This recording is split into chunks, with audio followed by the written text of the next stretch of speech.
Welcome back, friends, to the Dental Pipeline. We're excited to have you on today. I'm here, and I'm so fortunate to be with my wonderfully amazing co-host, Russell Bodley. Russell, how's it going? How's dental school treating you right now? It's awesome. Just started up the summer semester recently and going through some pretty rigorous courses, pediatric dentistry and prosthodontics and local anesthetics. So just about to start up the stab lab and start stabbing each other up with local anesthetics. So pretty excited about that. Nice. Yeah, that's awesome. This is what you have to look forward to. For me, I'm summering it up right now. I don't have school. School doesn't start till September, so I've been doing a lot of assisting for my dad recently. He's an orthodontist, and it's been fun to get my fingers wet a little bit, get in there and figure out this is what I really want to do. And I'm happy to report that I fall in love with dentistry every day. I'm a little more when I go into the office and get to help patients, treat patients, and be there with the doc. So yeah, it's been good. So quick review. This current season or series we're on right now is called the Pre-Dental Playbook. So this series, the whole purpose is we're trying to go from start to finish and everything in between that one would need to know to get into dental school. So far, we've covered what we've talked about. If you're in high school and you already know you want to be a dentist, we started there. We started as early as high school, and then we also talked about what your undergrad experience should look like if you're hoping to get into dentistry. And then before that we did a brief overview of everything we're looking to cover in this series. So today, what we are going to be doing is we're going to talk a little bit more in depth about the extracurriculars of undergrad. So, when you're in undergrad, what are some of the activities and things that you should focus on doing to make you the best applicant that you can be to get into dental school? So, we're going to talk a little bit about dental related activities, service that you should try to do, kind of ways to go about doing that, leadership, and research. And we're going to try to kind of format it with why dental schools like this, how should I go about doing this? And then what maybe I shouldn't do. Exactly. So without further ado, we're going to dive right into that first category Russell mentioned, dental related activities. And as he mentioned, we're going to hit the why dental schools like this, how do I go about this, and what not to do when considering dental related activities. But what we're going to see today is as we talk about this category, you'll see that there's basically benchmarks we want you to focus on and different goals we want you to set regarding this. Yep. So we're going to talk about shadowing first. And Russell, for shadowing, why do dental schools care so much about shadowing? Why is that a big deal to them? So shadowing is kind of your first exposure to dentistry, kind of like Sam was talking about a little bit earlier. Getting your fingers wet in dentistry is very important. There are a lot of people, we've kind of briefly touched on this in past episodes, I think. There are some people that have gotten into dental school or medical school in the past, and they decide halfway through that this is not for them. They hate it. They don't like looking at teeth, or they don't like having to deal with all of these sicknesses in medicine. And so the purpose of shadowing is to try and get yourself into the world of a dentist and try and put yourself in their shoes a little bit, see what they're doing, see if it's something that you could see yourself doing every single day. And for me, it was honestly something that helped me get more and more excited about dentistry. So schools want their applicants to be sure, because no one wants to be four or $500,000 in debt just to turn around and not do that profession. So first off, we're going to kind of talk about how to do it right. Shadowing, you want to find different specialties, but first and foremost, you want to focus on general dentistry. By the time you're done with dental school, you're going to be a general dentist. What we want you to focus on the most is that general dentistry aspect. So when looking to shadow, go in face to face with an office. If you have a general dentist that you're good friends with, maybe your general dentist that you go to them first and see if you can shadow them. I don't think I was ever turned down for a shadowing experience, especially when I went in face to face and talked with the dentist. Usually the office manager or whoever's up front will get you their number or whatever. And if you can get that contact, you're going to be able to get that set up. Most dentists are super nice and they want you to come in and shadow them because they think that dentistry is the best profession and they want more people just like them to be out helping people. So when you go face to face, kind of be dressed nicely, maybe business casual at a minimum. And then once you're actually shadowing, ask questions. If the doctor doesn't like you to ask questions, then maybe consider shadowing somewhere else. If you can ask questions, then you're going to get a lot more from the experience than if you don't ask questions. And another cool thing about shadowing, or its sister, assisting. If you can get into assisting in any way, that would look amazing on your application. One thing to remember though is if you do assist, you won't be able to count it as shadowing if you're presenting it as assisting on your application, just because dental schools don't like to see you double dipping in these different categories. And even if you are assisting and you do count some of it towards shadowing, it's good to have a variety when you are shadowing. Make sure you're going in to see different specialists. And I think kind of a benchmark, we want you to try and go for 200 hours of shadowing as kind of like a minimum. Most dental schools require 100. So you could get 100, and obviously, depending where you are at in your career, if you're in your senior year and all of a sudden decide, hey, I want to be a dentist, then you're probably just going to be pushing for those 100 hours in order to apply on time. But if you're a freshman or a sophomore, even a junior, you can really turn it on and try and get as many shadowing hours as possible, because the more you get, the better, essentially. So yeah, that's kind of our recommendation there. But kind of switching back to assisting, there are a few tricks you can do to get an assisting job. One simple way to get training, and depending on the state you live in, some states you need to be a registered dental assistant, like you need to go to schooling. So if you're in that state, probably may not make sense for you to go assist. Maybe you can find time to do that. That'd look great on an application. But in some states like Utah, Nevada, I know those states are that way at least. You can go in and you can actually sign up for a dental assisting temp agency. You can just look this up online. You can go on, apply for it, and then essentially you'll just get rotated through these different offices and get the chance to assist these doctors. It'd be good if you had some shadowing experience just so you could know a little bit more when you go into these jobs other than them having to train you right on the bat.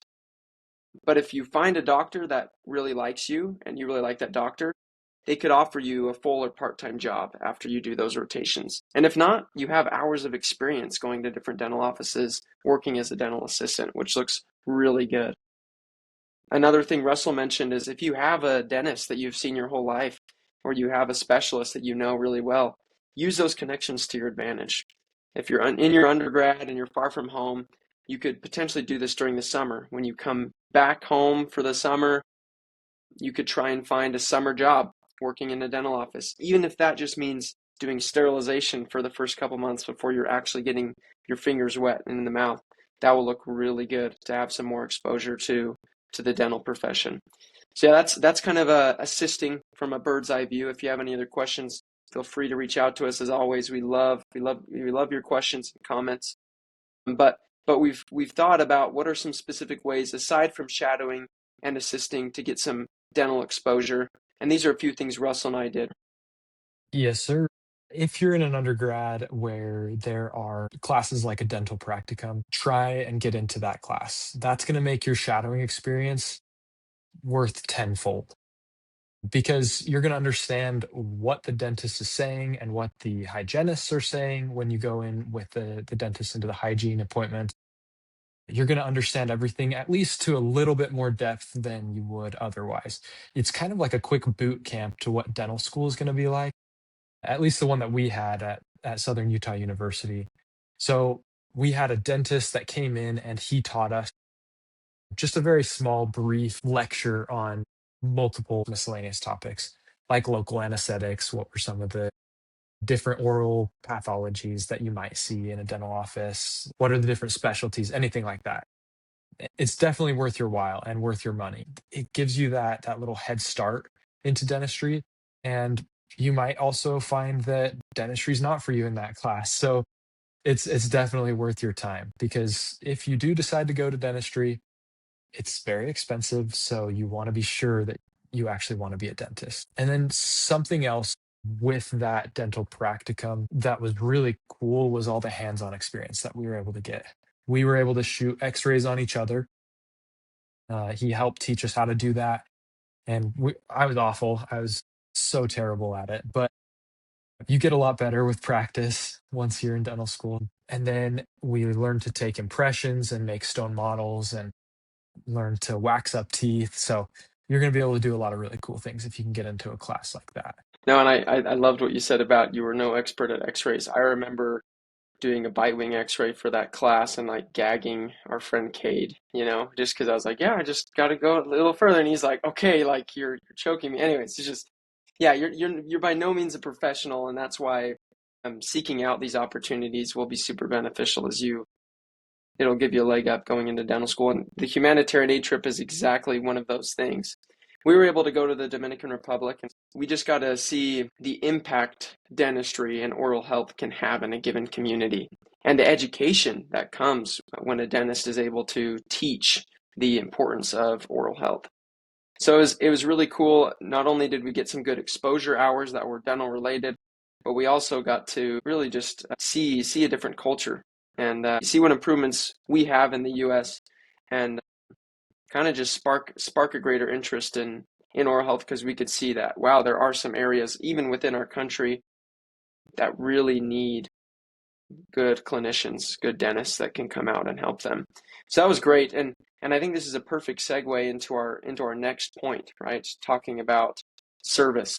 And before we jump in there though to service, I think it's important to mention some of the what not to do's when you are dealing with shadowing. So Russell, tell us a little bit about that when it comes to what not to do and shadowing. What are some things that we should avoid? Okay, so this kind of goes for just about all of the topics that we're going to talk about today. You don't want to focus so much on the extracurriculars that your grades suffer too much or at all. You need to focus on schooling. So these are all just extracurriculars. This is just to get your experience up, but focus on your schooling for sure. You're going to get the dental experience and exposure you need once you're in dental school. So don't try to make that your entire life. And then don't wait until the last second to shadow 40 hours a week right before applications. I mean, you can do that if you really want to, but that's really hard and it's really exhausting.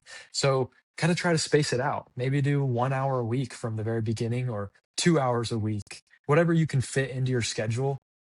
The consistency makes it look even better for dental applications. Application teams going over this, if they can see that you've done dental shadowing for a very consistent amount of time, or any of these extracurriculars for a consistent amount of time, 1 or 2 hours a week, that looks really good because then they can see, okay, this person can break their schedule up and they're ready for a rigorous course load like dental school.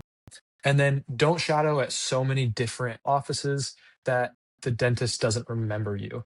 You want to try to pick one or two that you focus on regularly and then have a couple of specialties mixed in there as well so that you can kind of be exposed to some of that stuff and you can talk on that when you're in an interview. The dentists that you focus on spending the most time with, those are going to be good opportunities for you to get letters of recommendation from. So it's good to spend a good amount of time with a couple of dentists. And the next point we wanted to hit on was some service-oriented activities. And once again, we're going to hit on why dental schools like this, how do I go about this, and what not to do as we're going through these different categories. So it's important to remember that when you're doing service, one thing that's super important, and why dental schools like to see this, they like to see that their applicants are service-oriented individuals. I mean, think about it. Going into literally a service industry, service style industry of becoming a dentist, it takes a certain mindset and it takes a certain way of living. And by showing the involvement you have in serving the community, it shows you're really fit for this type of career. So that's why dental schools love to see that. And we're gonna hit on a few ideas as you're going through service. One thing we're big on when it comes to service is trying to get hands-on activities because it's almost like a double dipper in that you can jump into service, use your hands, so it has some manual dexterity, but then it's also good service. And one example, Russell and I have this, and we might have shared this in the past. is working at a place called the Happy Factory in Cedar City, where we were going to our undergrad. So Russ, give us a little reminder. What was the Happy Factory? What did you and I do there? Why was that such a good service opportunity and a good example for us? Yeah, well, one of the things that I really liked about the Happy Factory was it was a community-oriented activity. The entire community came together and started this factory where they built toys for the less fortunate people in this country and then also all over the entire world. They had a really cool map up on the wall, I could remember, that had pins everywhere that their toy cars had been sent. And they got all this wood recycled from different wood shops. I don't know where it was from exactly, but the mineral oil that we would coat all the toy cars with from the local grocery store or something, and everything was donated. So, and including the time of the people that were making the toys. And it was cool because we were able to put all these toys together, and then we were able to see how happy it made people. It was literally a happy factory or factory for making people happy. Sam and I got to see this on the other end as well when we went to our humanitarian aid trip because we brought 3 or 4 boxes full, about like 50 cars in each of these boxes that we were able to go and give out to the children in the Dominican Republic. And it was really cool to see how excited they would get and just the joy that it would put into their eyes as they got a toy car, maybe their first toy that they'd ever received in their life. So really cool. Yeah, I mean, I remember dragging my suitcase because they had us buy, suitcases for the trip to bring the materials we were bringing, and then we just leave the suitcases to donate to the people there. I'm wondering what the people at the terminal must have been thinking as they checked my bag, because man, it was just this hefty thing, just completely chock full of wooden cars.